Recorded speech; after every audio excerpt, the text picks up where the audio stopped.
Сәлем сұлулар, бүгін өте оңай пирог дайындаймыз.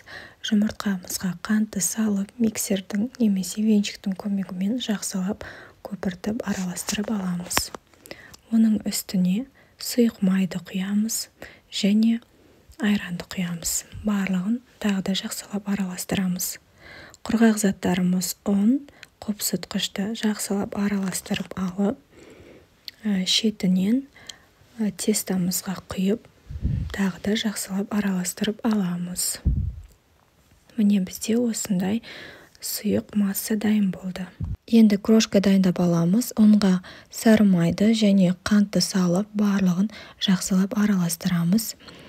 Сұйық массамызды формаға құйып шығамыз және үстіне алма және қалауларыңыз бойынша өздеріңіз қалаған жемісті салсаңыздар болады.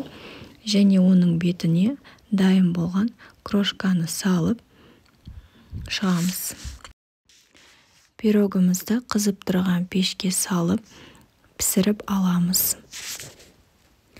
Мінекей бізде осылай өте керемет песочный болып дайын болды.